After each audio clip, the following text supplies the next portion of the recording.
Welcome back to Methodology for Systematic Theology. In this video, we're going to discuss the laws of logic or laws of thought that we're going to utilize in philosophical arguments, and they will underpin our theology.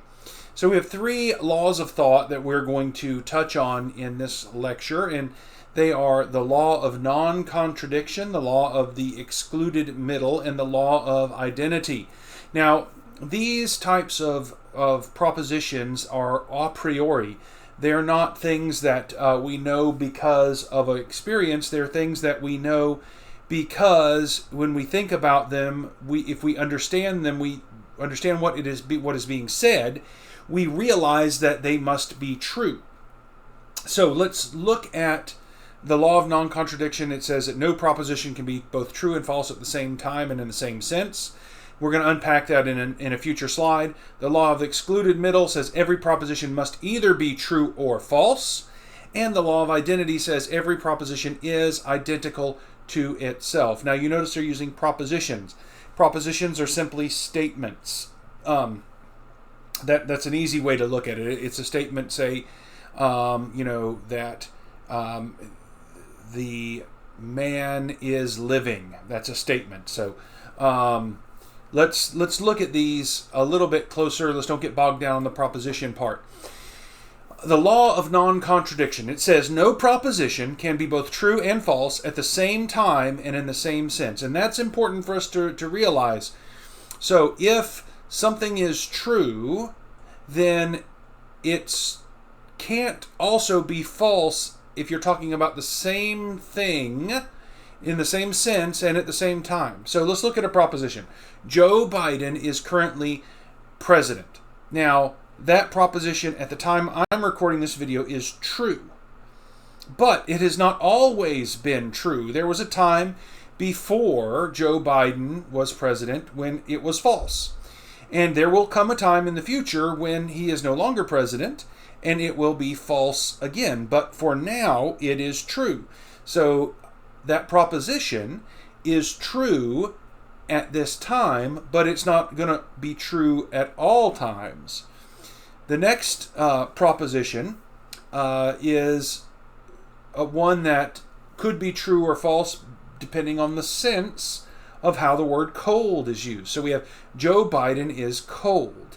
Now, if we're referring to cold in the terms of temperature, maybe Joe Biden right now at this moment is chilly. He's outside, he needs a jacket, he might be cold. So that could be true, or it could be false if he's not cold, if he's hot, and he needs to take his jacket off. That is one sense of the word cold. But we could use the word cold in another sense. We could use it cold in a relational sense and say Joe Biden is a cold individual in that he is not a warm and talkative. He's emotionally distant. We could mean cold in that sense of the word cold. And if we meant that, then it could be true that he is cold if he is an emotionally distant person, or it could be false. He might be a warm and likable person who is interesting and makes people feel welcome. Now, in this sense, it could be true or false based on his personality and his disposition. And it could be that if he is a cold person, he might be on the beach on a summer day and be not cold physically, but still be cold distantly. So you could say that it's true that Joe Biden is cold, and it's false that Joe Biden is cold. But you're talking about cold in different senses. So you might say he's warm because he's in shorts on the beach and it's 90 degrees out, but he's emotionally distant, so he's cold. So you could say, well, he's cold and he's warm, or he's cold and he's not cold.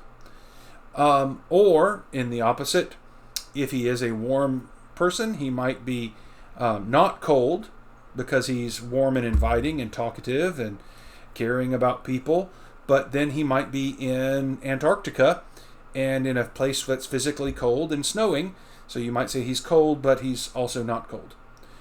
But if you did that, then you would be using that preposition or the word cold in particular in different senses. So, but if you're talking about whether he is temperature-wise hot or cold, then that proposition would have to be it would be true, or it can't be both true and false in that same sense. So either he needs a jacket or he doesn't.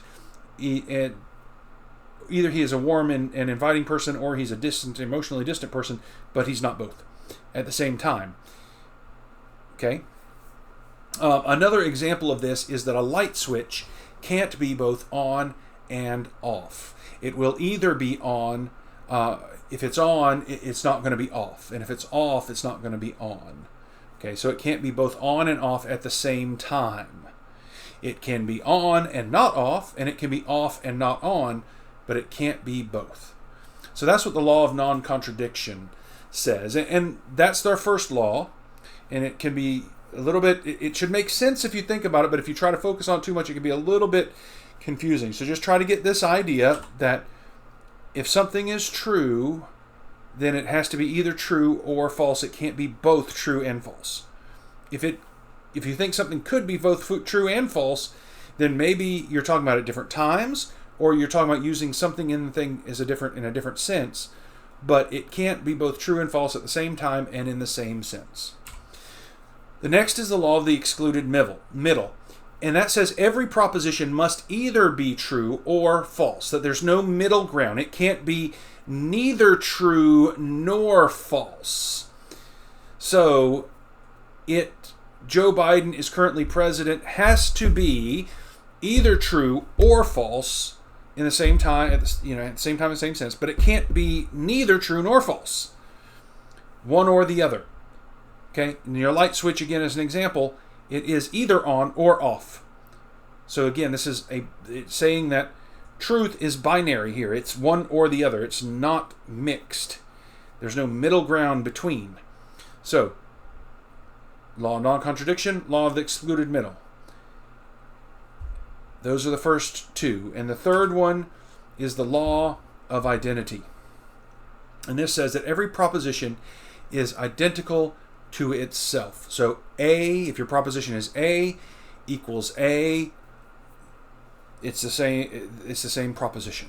Okay, it's identical to itself.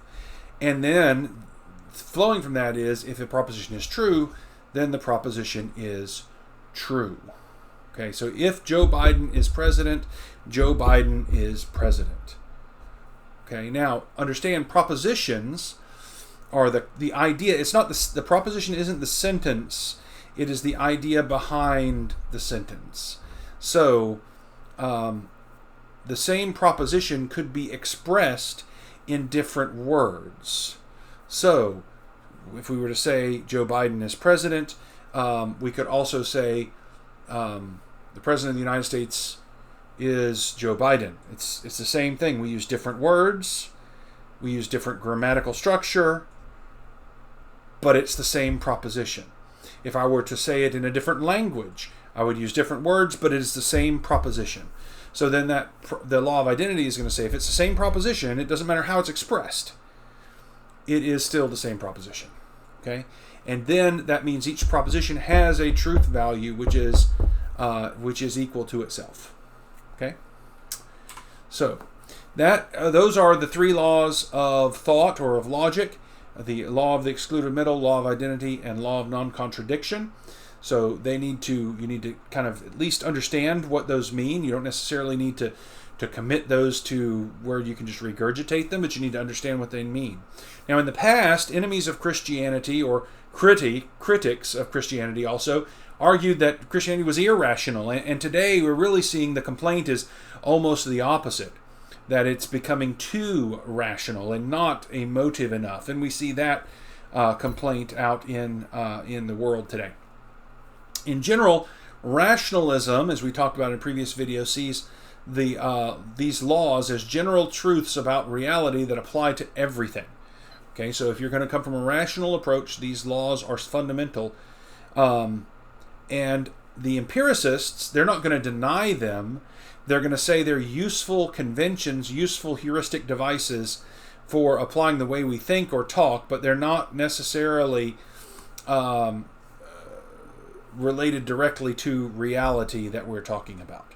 Okay, but both approaches are going to utilize these laws of logic for their own reason. And any kind, if we can't agree on these laws of logic, we can't have discussions, we can't have arguments. They are fundamental to being able to have a coherent position. So I hope you enjoyed this video. And next we will start talking about different approaches to methodology for theology. I hope you'll join me then.